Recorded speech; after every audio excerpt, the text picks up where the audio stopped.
Nice bright lights. So, as some people know, I've done a talk a few times here at SwiNOG already. The last time about DNS, the time before about DNS, I think. Done some IPv6 things and so on. And as Dominic just did the presentation about DNS dist, which is the cool new thing at the moment, I changed my slides a little bit. But I will still talk about DNS a little bit, and then actually about managing your sleep with a resilient infrastructure. Because of course, one of the important things as engineers is that you don't want to get out of your bed at night because something is broken. And so yeah, how do you do that? Well, one of the things that you need to know is actually what is in your network. And depending on your size of your company or how the company evolved, over time, people install things, people forget about things, people change things, and then you don't actually know anymore what is running in your network. So it's really important to automate this, of course. And when you're a small company with like 3-4 people, which is what you typically start out with, and you suddenly have a growth spurt, then that typically gets forgotten. So what you see in a lot of organizations, depending on the scale, a lot of people think like that everybody is Google scale, so when they start deploying Kubernetes, Docker, and that sort of things. That might not always be for a company that maybe has 10 engineers. That is for a company that has thousands of services used by millions or billions of people sometimes. So we have come up with a way that is scalable for us and that documents that properly for our purposes, that is. So what you need to keep aware of is not only what is running and so on, but that you also, when you deploy it, that you verify what you've deployed, and of course that you also check what is secure. So one thing that I always do on a new machine is always type nets.anp, to check which ports are listening, because sometimes something sneaks in. If you have base Debian install, you install minimum. You will typically install these NFS tools, which you rarely use nowadays, like port mappers and so on, which you don't need. And for the people who are old enough to remember, in the times of Solaris, the way to get onto a Solaris box when you were not authorized to access the computer, that was the RPC daemons, so port mapper and so on. So I'm still paranoid about that, and so I always make sure that they're not running anymore. But verifying what is running on a machine is very important. Of course, you also need to handle updates and not be like 4 years later, oh yeah, this product, it's actually end of life already for the last 3 years, so we can't upgrade it anymore. Yeah, that's correct, because Debian Wheezy is gone already for a while. You have to, of course, also manage your firewall rules, and as I mentioned earlier to somebody here, watch out for connection tracking, because connection tracking per default on a Linux kernel is 25,000 connections. So if I do a port scan on your machine, that fills the connection tracking table, and no new connections are allowed. So a simple nmap, not even with special options, will typically already completely lock out the Linux box.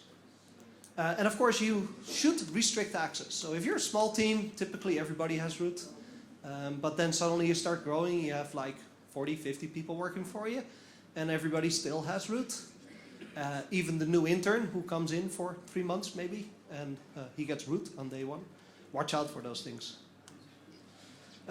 And of course, watch out, not because he won't be able to fix things maybe when it goes wrong, because maybe he's a really great guy, but more because if somebody compromises his laptop, or her laptop for that matter, never forget the ladies, sorry. There's not many of them, but we fortunately get more and more ladies in the world of networking. That people's laptops get compromised once in a while. And if you have access to everything, like Pascal and me, we have everything in the access to everything almost in the company, it's a bad thing. Send him an email, get him to click on things and install things, and you have access to everything. So limit that. And also it is a responsibility thing, because if you don't have access, then you can't break it. And that's also an advantage. Do also your monitoring. Like a couple of years back, when I was working for IBM Research, I did a talk about Aurora for NetFlow.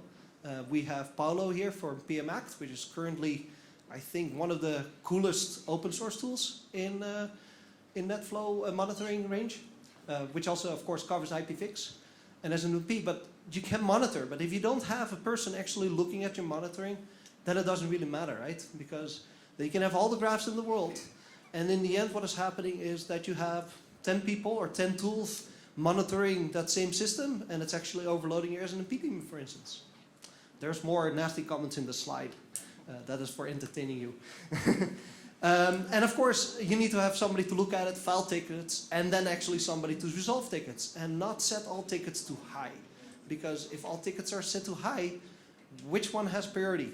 Well, the engineer will pick the one, I mean, I'm at least bad at that, that has the highest priority, or that is currently assigned and has the most pressure from the people who ask for it, which might not be the most important thing to do.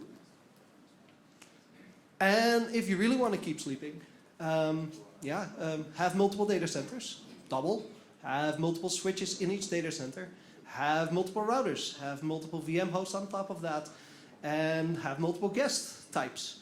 And of course, use different software variants. And that is one disadvantage of DNS dist. And you'll see the next slide, and there will be people starting laughing about my paranoia. But yes, I've been playing this game for a bit. So this is currently how the recursives at Quickline look like. So we have what, 150,000 end users or something. So there's like 200-300 megabits of DNS coming in here. And I cut the slide in half, of course. So on the left side, does this work? Let's see. Ooh, it kind of works. So here we have another data center. So we have a nice core, and in the core we have 2 routers attached. And then everything redundant, but different. So we have GoBGPD on one, and XBGP on another VM. Then we have DNS dist always in the back, because DNS dist is simply awesome. And that's not just saying because I know where hubby lives and his bed sleeps. It's really cool. Oh, that's Peter van Dijk for the ones that don't know the nickname. So DNS dist is really cool. And then you, of course, you put an unbound for resolvers behind it. But for software resiliency, because unbound might have a bug one day, just like bind has. I mean, bind has a lot of asserts, so it will die. But unbound might have different bugs. You never know. But you can also employ a NOT. And, well, as we like our resiliency, and we really like unbound also, because it is super fast and it has been proven to be super stable, we have 2 of those. Now, in this setup, what we actually do is we have, of course, the IP addresses for our recursives that are being pushed over DHCP. And, of course, v4 and v6. If you look at the statistics, I think Swisscom is doing 50% of their customers are doing v6. Quickline is doing 42% or something of customers are using v6 now, so that's pretty cool. And so we then have, we anycast those 2 IPs, as it says at the top right of the slide. We announce from the GoBGP, we announce the one IP address, so IP address A, as we call these things, service A and service B. IP address A we announce as a primary on the top router, and we announce the service B on the bottom router. And that way, you get a little bit of light load balancing per data center. And of course, we have 3 at the moment in this setup. And if the GoBGPD would die, for whatever magic reasons, you never know, software bugs, misconfiguration, maybe you're upgrading it, then XBGP would still manage this traffic and select one of the 2 DNS disks behind it. And if the DNS disks are not functional anymore, then the traffic would directly flow to unbound. If DNS disk is working, then the traffic or the queries would go to either unbound, bind, or not, depending on priority. And in this case, 99% of the time, bind and not are basically idling away because we've set them to also a secondary function. So in this case, when our systems and NetOps team, and Mark Kocher is here sitting there in the back next to Mark Bagerte, that if they fail most of this, they will get an alert. Data center is dead. It's on fire. It's fine. We have the other data center. Routers burned down. 800 degrees was it, Pascal, last night? Oh, yeah. As he tweeted, for the people who have seen it. Then, well, doesn't matter. You have the other router. And the same goes everywhere. And this way, yes, you get an alert. Maybe your phone goes off. You look at it. You will be like, only one down. We have a whole bunch of them to go. And of course, in this diagram, we only draw one of each. We actually have, in the end, we have 4 unbounds at the moment serving. and then one bind9 and one not, and that in each data center. So there's resiliency also on the virtual machine level. If we take down one of the virtual machines that is because of load or other issues, and we want to migrate something, we can just turn off the VM, move it to the other one, turn it back on, and then DNS dist will notice, oh yeah, the DNS server is active again. Go BGPD will still know that it is active, and you'll gain all your your redundancy. Yeah, is everybody clear on why the software variance? Has anybody ever read the bind9 source code? It's scary, right? So in the same way for authoritative servers, although in authoritative land you again have a similar situation. Instead of unbound, you use NSD. At least from our testing, NSD was very quick. And in the backend, we use Power DNS like most other people are moving to because, well, it is a very resilient software. It works really well. And in this case, even though we only technically have one Power DNS with a little database that is feeding it, if that goes down, we can't make updates. But in a later set, we actually IXFR them over to, so that's the DNS protocol, a transfer mechanism to NSD bind9, not an NSD.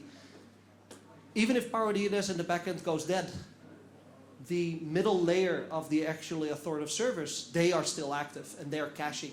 And we typically set reasonable timeouts so that people have a day or two to fix things. Then in front of that, of course, we have DNS dist again, and then the whole chain. And so you again have, in this situation, Power DNS is not technically getting any bits from an end user, so it crashing is a very low chance. In the case that the middle row crashes, well, they have to take out all four software, or all three types of software basically, for this to go down, so we can keep on sleeping.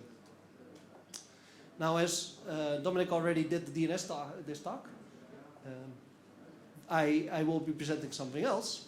How did we set it all up? Because as I mentioned, people are using Kubernetes, OpenShift, Docker, and all those things. For us, that was not entirely applicable. We've been doing a lot of Ansible. I have to mention Alex Juni, who is not here today, but he has been working a lot on this also together with me. And so we have been building a new tool called RAMC, Remote Administration Management Configuration. Pronounced RAMC, like the cook, Ramsey Gordon, who curses a lot, of course, so that's appropriate. We were not entirely happy with Ansible. It doesn't always satisfy what we want, especially if you have a host, as I have in the back of the slide, like that is a little bit older. You don't know what it changes. If you still have people who have root or other access to the machine, you might not know what this changed over time. Maybe the machine was deployed and like months later, somebody edited a file on the thing. You will never notice this. And Ansible, it will stay hidden. Or you do a Debian upgrade on it. And the package manager has decided that this config line has changed. In Ansible, you typically overwrite the full file. Which would mean that you might miss out on a setting. If you are looking at, for instance, SSH daemon, you might have a new cipher in there. So yeah, it primarily didn't match our requirements. So what RAMC does? In the first run, and I'll go over a little bit how the configuration works later in the next slides.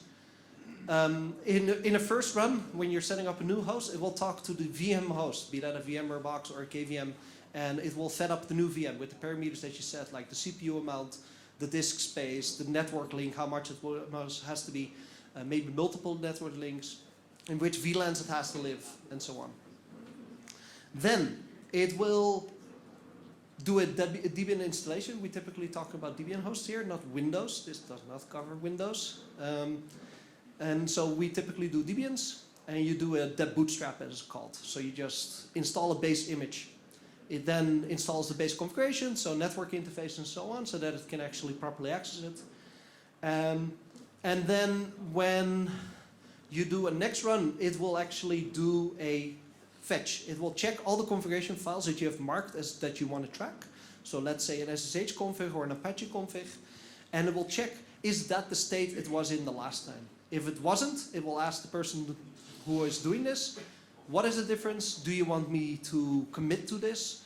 Do you want me to throw it away? What do you want to do with this? Is this a security issue maybe? Maybe somebody planted the back door in SSH config by allowing a certain SSH key to always be permitted. With that done, it will allow you to push the new configuration to the server. So new configuration files, modification to the configuration files, like adding a line, removing a line, commenting out a line. There's a whole bunch of operations there.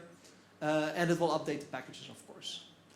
Then it will check the live files again, because maybe during a package update, the DBM package management system has done some file changes.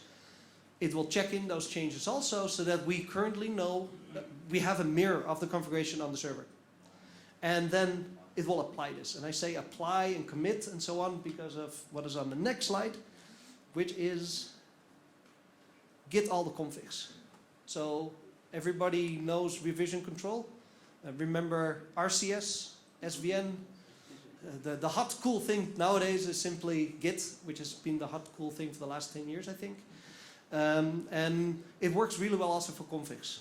So we like to also take router configs and push them in here. Because then the next time you fetch them, like what people typically do, who has rancid still deployed? Yes, that's what I thought. So, for those who don't know what rancid is, who probably the people who didn't stick up their hands, or who are like, I hate it, that is also an option. Rancid was a really cool tool from the people at Shrubbery, and I now forget the person's name who was behind that.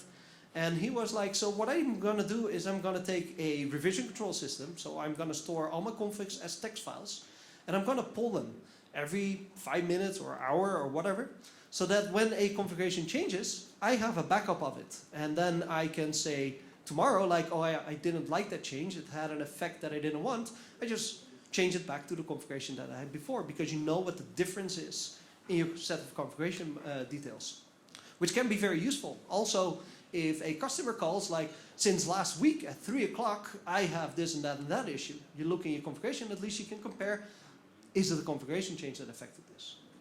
So what the idea is that you store configurations, be that of servers or routers or anything else, in a revision control system, so that you can keep track of what the change is, but also when and who. Because maybe it is a person who was on a night shift, and maybe he didn't drink enough coffee because he didn't have enough sleep, because something was broken, and he changed something, and he changed the wrong thing. Maybe on the wrong machine, he logged into the wrong one. There's various options there. So what RAMC primarily is, it's also a language for configuration files, primarily targeted at the moment for servers. We are still thinking about how to do it also for routers. It's written in Go, the Google programming language, because it's really nice, in my opinion, for systems kind of programming languages. But yeah, as it notes on the slide, typically a sysop, netop is not a real programmer. They will do some bash scripting if you're lucky, maybe some Ansible. But if you're really talking about for loops, while loops, classes, and all kinds of other fun stuff, then that is typically not the job of an ops kind of person, or their interest for that matter. But if you are an ops person with programming experience, give EL. So we just define a simple language, and here's a couple of extracts of that. So here we simply define a couple of variables. The host name, the IP address of that host, and the IPv6 address, of course, not to forget.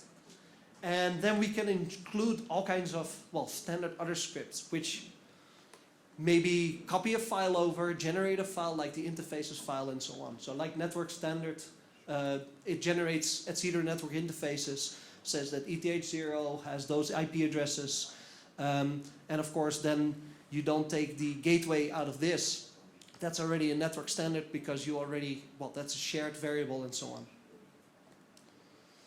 And then you can include like the NTP client, because you always want an NTP client on the host, because timekeeping even on VMs is typically horrible. And in this case, we include the role called Nginx. And so, for instance, the Nginx include will tell package install nginx, which is of course the Debian package name for installing nginx.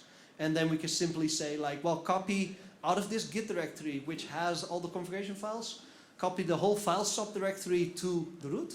And in this example that I've used, it would then simply copy over etcd nginx, so that, or etcd nginx conf.d, which actually contains the virtual root configuration.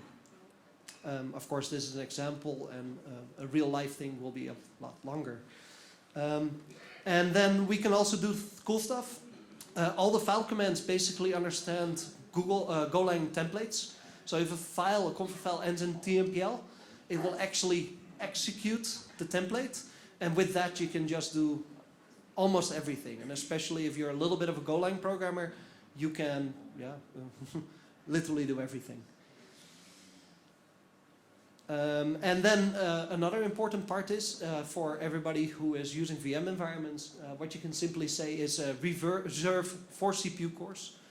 Although that doesn't really define how fast the CPU core has to be, which nowadays is not so important anymore, because, well, all CPU cores are stuck at what, 3-4 gigahertz, and that's it, especially in Xeons. Reserve 4 gigs of memory, and what you can do with, and then 20 gigs of disk, and allocate a little bit of 100 megabits of bandwidth, so that if you take the sum of all the virtual machines you install with this, that you can more or less calculate what the expected traffic is for this VM and everything else on that host. And then something that Docker also does, which is actually nice of Docker, where you simply say, well, these ports are the ports that are running on this machine, and those are the ones that should be open. And then from that, you can generate your firewall rules. You can probably also generate, like for instance, if you have a NetFlow system, an offset where you check, is traffic going to ports other than this, which would allow you to do some IDS kind of mechanisms. And the idea behind this system is that if, for instance, you set up an nginx, it will simply say, well, nginx per default needs like 200 megs of memory. We have application X needs 300 megs of memory, and a MySQL database costs you 4 gigs. So you add that up, and then you can make a more optimal design for, or more optimal sizing for your memory requirements, instead of just giving every VM 16 gigs of mem, which is what a lot of people do. Now, what RAMC also does for us, it talks to our provisioning database and our IP database. So that's IP and DNS. So it can request an IP address, so you don't have to type in the variable. It can also say like, I like to have this host name, and it will register it in DNS, which also gives us the opportunity to use Let's Encrypt, actually, with the ACME protocol in what they call DNS mode, where you simply ask like, hey, give me an SSL certificate for this name, without actually having to expose this host to the internet, by the way, or running a HTTP, the HTTP variant of the ACME protocol on the host itself. It can also talk to VMware KVM and then actually set up and select the VLANs and which VRF it has to live. And of course it generates, because it knows what ports are supposed to be open, it can generate a list of firewall rules that are default for the service that it has to supply. If you want to upgrade a host with this system, you just rerun the script, because it will always more or less do a upget update, upget dist upgrade. So you always get Debian stable. It's partially frowned upon, of course, because a dist upgrade might mean a major change. Like a recent Debian went from MySQL to MariaDB, which can be seen as, well, something that you should test. But that is a little bit the thing, right? You can do this upgrade on a separate VM from your production, because, well, it's reproducible scripts. And of course, you will see what is changing, at least in the configuration files, because you get the package changes back from the system, and it will compare this in Git for you. Now, what the status of this is. We hope to be able to deploy this or release this as open source at one point. I will either do another talk here when we have some more guts to it, and probably announce it on the mailing list. How many people are here actually active on the mailing list? Everybody reads it, right? I hope. Okay, I only see half the audience sticking up hands. And of course, yeah, you can. We're currently using it for deploying a couple of platforms, like the DNS platforms. The speed test. Have everybody seen the speed test? Because Pascal and I have been working hard on it to make it even faster, even on slow laptops. Because apparently, if you do HTML and a little bit of CSS on a slow laptop, it becomes really slow, and your speed test just crumbles to nothing.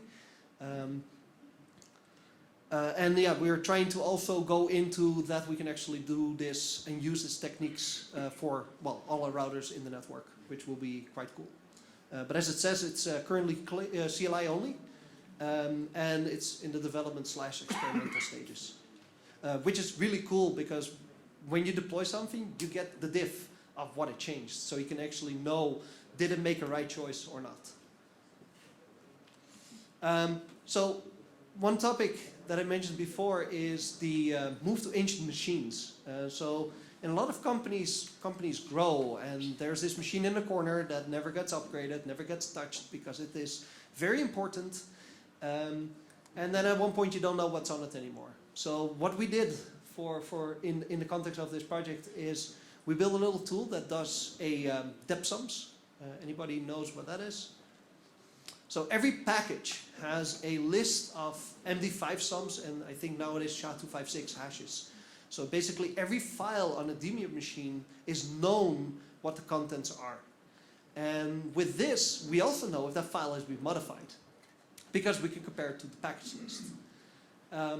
We also know which files are in each package, so we know where a file comes from. So if a file is installed by a package, it will be registered in the Debian database, in varlib, dpkg, and then the files in there. So we can compare what the current state of all the files is with what we expect it to be from this database. And thus from there, if a file is not in it, and a file is on disk, then we modified it ourselves. Or, well, we installed that file ourselves, and we know it's a custom file. And that way you can more or less easily, well, it still takes some effort, at least figure out what has been modified on this Debian-based machine that needs to be reinstalled when we start redeploying this machine again. And so yeah, we have a partial installation of this so that we can at least track these things. And it will give us a list in the RAMC format of package install X, package install Y, of how we can install this older machine basically and bring it up to speed in the newest way without having to do this upgrade, which sometimes is not possible. So last slide, any questions for any fun stuff? Wait for Pascal, present.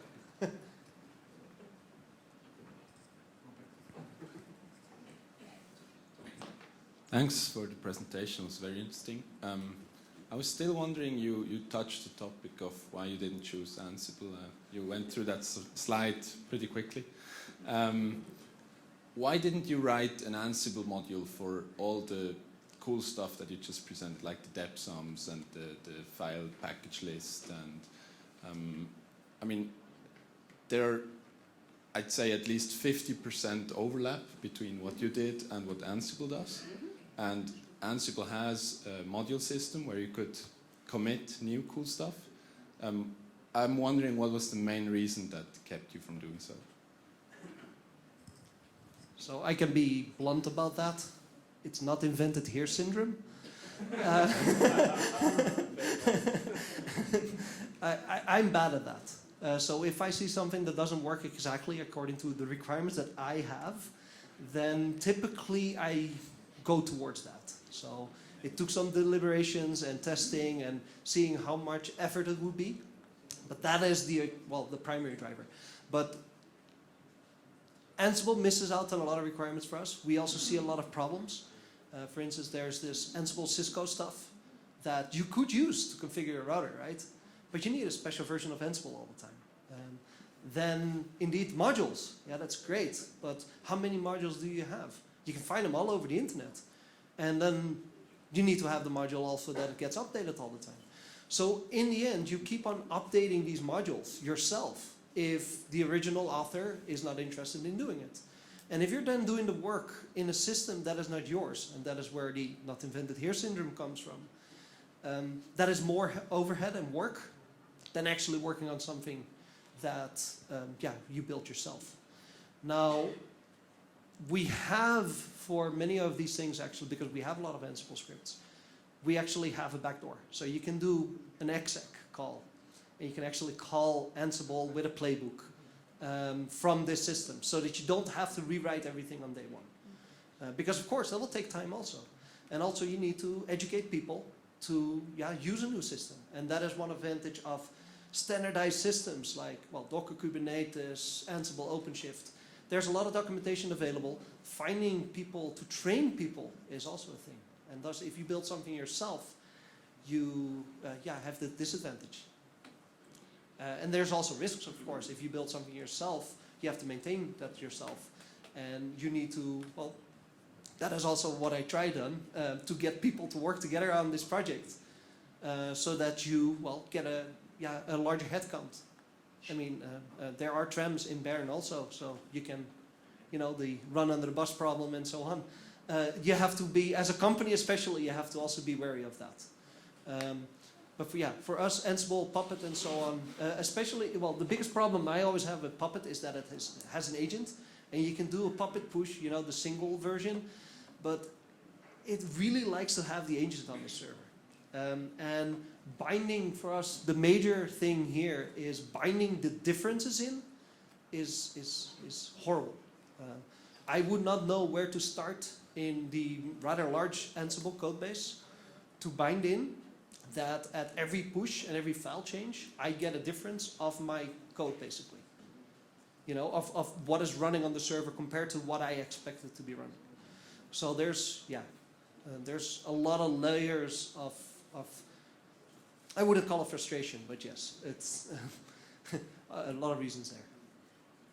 But we're still developing it, and maybe in like a year we say we are bored. It can always happen, we never know. I think it is working pretty well at the moment. That is one thing I will comment on.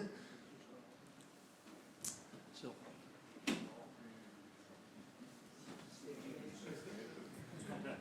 Hey, another question. Can you integrate that into Netbox? Okay, so so there's a whole bunch of, indeed, so one thing I touched upon there is that we have an IP management / DNS layer behind those blue slides that I show in the front. And indeed, Netbox is one option. And Napalm is another really cool tool, actually. And there's a bunch of things that are coming out. But I think it was, Netbox is one of those people who say, we're not going to do DNS at all. Like, flat out. And, sorry, how many talks did we have about DNS today? 6? So there's a lot of DNS, and so if you're doing an IPAM system, then DNS is sort of less built into it. I really would like to like Netbox, because it also has the rack management, and people, you should look at it, at least look at it, because you can get some, I think it's quite useful, but you need to, it didn't match our requirements. Sylvan, anything else? No? Good. Anybody? Questions? Questions are good. Can be evil questions, can be mean questions. Okay, then I'll hand it back to Simon.